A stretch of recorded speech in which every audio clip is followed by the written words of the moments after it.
Capítulo 30. Formado para servir a Deus. Foram as tuas mãos que me formaram e me fizeram. Jó 10:8. O povo que formei para mim proclamará o meu louvor. Isaías 43:21. Você foi formado para servir a Deus. Deus formou cada criatura neste planeta com uma qualificação especial. Alguns animais correm, outros saltam, alguns nadam, outros escavam e alguns voam. Cada um tem um papel especial a desempenhar conforme foi moldado por Deus. O mesmo ocorre com os humanos. Cada um de nós foi concebido ou formado com exclusividade para a realização de determinadas tarefas. Antes de os arquitetos projetarem um novo prédio, eles primeiro perguntam: para que propósito? Como será usado? A função pretendida sempre determina o formato do prédio. Antes de Deus criar você, Ele decidiu que papel queria que você desempenhasse no mundo e o moldou com as características essenciais ao cumprimento dessas tarefas. Você tem essa constituição porque foi formado para exercer um ministério específico. A Bíblia diz que somos criação de Deus, realizada em Cristo Jesus, para fazermos boas obras. A palavra poema vem do termo grego que também é traduzido por criação, manufatura. Você é uma obra de arte feita manualmente por Deus. Não é um produto de linha de montagem em série, feito sem nenhum cuidado especial. Você é uma obra-prima, original, exclusiva e criada sob medida. Deus propositadamente o formou para que você o servisse de um modo que tornasse seu ministério singular. Ele cuidadosamente misturou o coquetel de DNA que o criou. Davi louva ao Senhor por essa magnífica personalização. Tu fizeste tudo com delicadeza, as partes interiores de meu corpo, e as uniste no ventre de minha mãe. Obrigada por me teres feito de maneira tão maravilhosamente complexa. O teu trabalho é maravilhoso. Como disse Ethel Waters, Deus não cria sucata.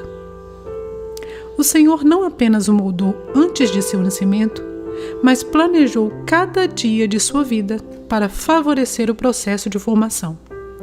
Davi continua: cada dia da minha vida foi registrado no teu livro. Cada momento foi determinado antes mesmo que um só dia houvesse passado. Isso significa que nada em sua vida é insignificante. Deus usa tudo o que acontece visando moldá-lo para o ministério e torná-lo habilitado para a obra do Senhor. Deus jamais desperdiça alguma coisa. Ele não lhe daria habilidades, interesses, talentos, dons, personalidade e experiência de vida, a menos que pretendesse usá-los para a glória dele. Identificando e compreendendo esses fatores, você pode descobrir a vontade de Deus para a sua vida. A Bíblia diz que você é maravilhosamente complexo. Você é uma combinação de múltiplos fatores. Para ajudar a lembrá-lo de 5 desses fatores, criei um acróstico simples: forma. Neste capítulo e no próximo, conheceremos esses 5 fatores e, em seguida, explicarei como descobrir e usar sua forma. Como Deus lhe dá forma para o ministério. Toda vez que Deus nos dá uma missão, Ele nos capacita com o que precisamos para realizá-la. Essa combinação sob medida de suas capacidades é a forma. F. Formação espiritual. O. Opções do coração. R.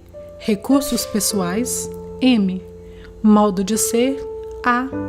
Áreas de experiência. Forma. Esclarecendo sua forma espiritual.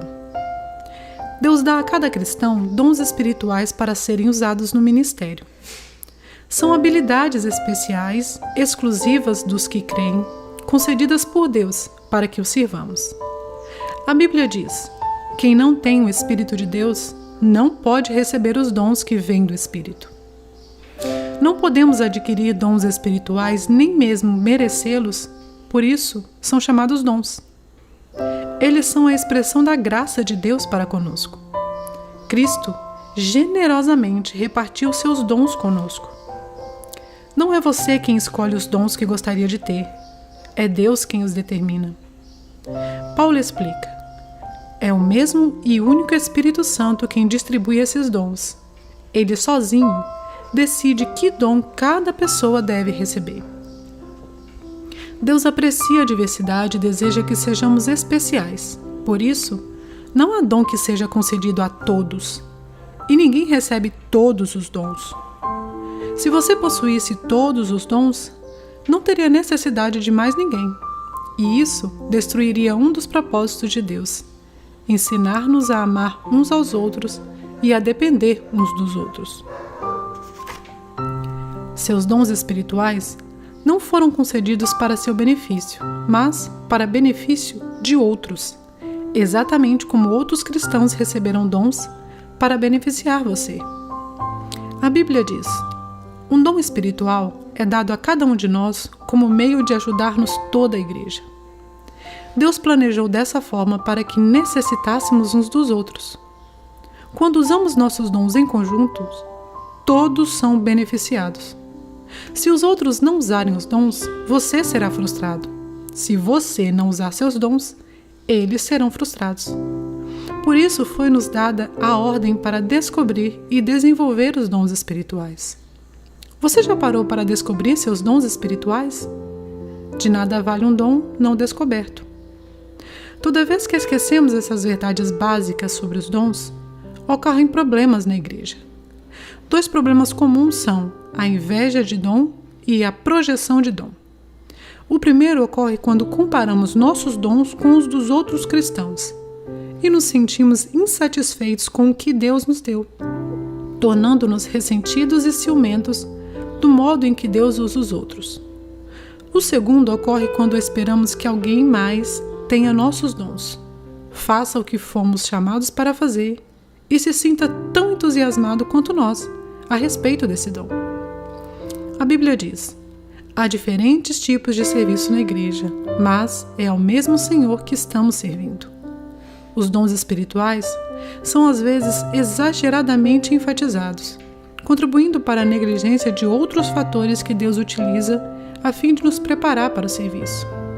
Os dons espirituais revelam uma chave que nos permite descobrir a vontade de Deus para nosso ministério, mas eles, em particular, não formam o quadro completo.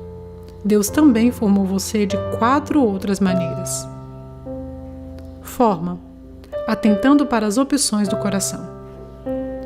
A Bíblia usa o termo coração para descrever o conjunto de desejos, esperanças, interesses, ambições, sonhos e afeições que você possui.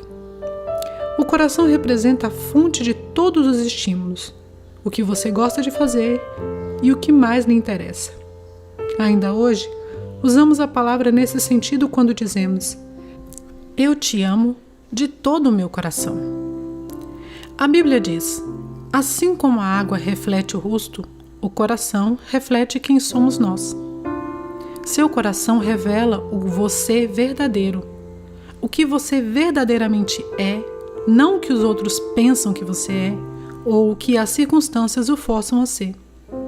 Seu coração determina o porquê de você dizer as coisas que diz, sentir-se como se sente e agir da forma em que age.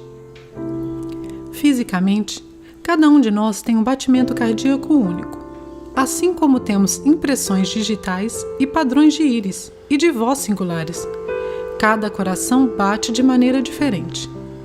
Impressiona saber que, apesar dos bilhões de pessoas que já viveram, ninguém jamais teve um batimento cardíaco exatamente igual ao seu.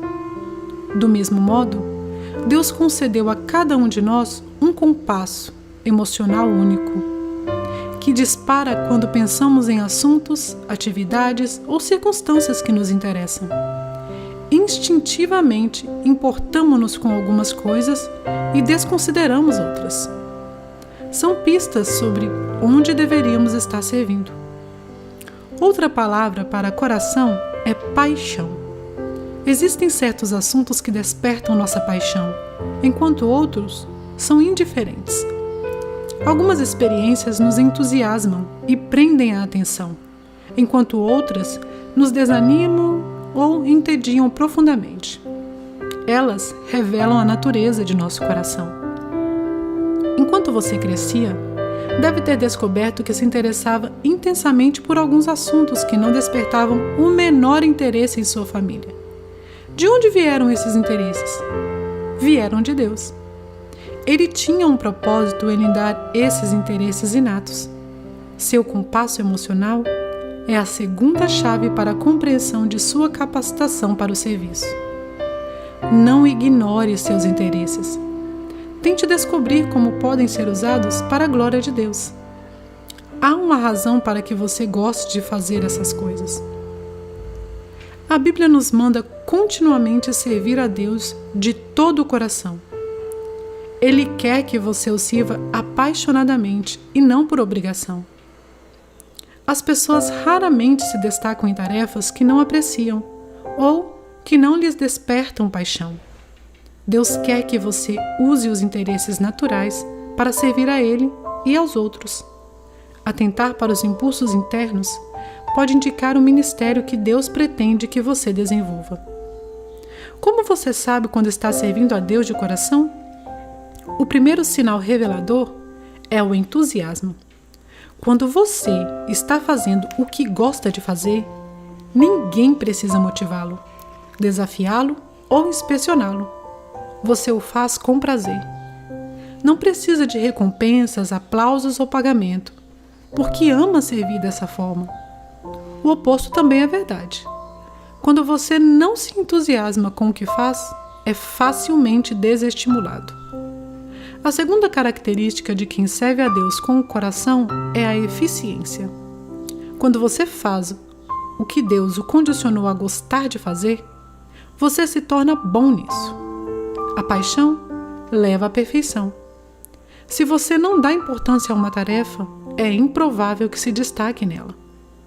Em contrapartida, os maiores realizadores em qualquer campo são movidos pela paixão e não por lucro ou obrigação. Todos já ouvimos dizer: arranjei um emprego que odeio para ganhar bastante dinheiro, então um dia vou deixá-lo para fazer o que gosto. Isso é um grande erro. Não desperdice a vida num trabalho que não combine com o que há em seu coração. Lembre-se, as maiores coisas da vida não são as coisas. Aquilo que é significativo é muito mais importante que o dinheiro. O homem mais rico do mundo certa vez afirmou: uma vida simples no temor do Senhor é melhor que uma vida rica com uma tonelada de inquietações. Não se conformem apenas a alcançar uma boa vida, porque uma boa vida não é boa o suficiente. No final das contas, ela não satisfaz. Você pode ter muito de que viver e ainda assim não ter para que viver. Em vez disso, almeje a vida melhor, servir a Deus de acordo com o que está no coração. Descubra o que você gosta de fazer, o que Deus lhe pôs no coração, e então faça isso, para a glória do Senhor. 30º dia, pensando sobre meu propósito de vida. Um tema para reflexão: fui formado para servir. Um versículo para memorizar: Deus age por intermédio de homens e maneiras diferentes, mas é o mesmo Deus que atinge seus propósitos mediante todos eles. 1 Coríntios 12:6. Uma pergunta para meditar: de que modo posso me ver servindo outras pessoas e gostando disso?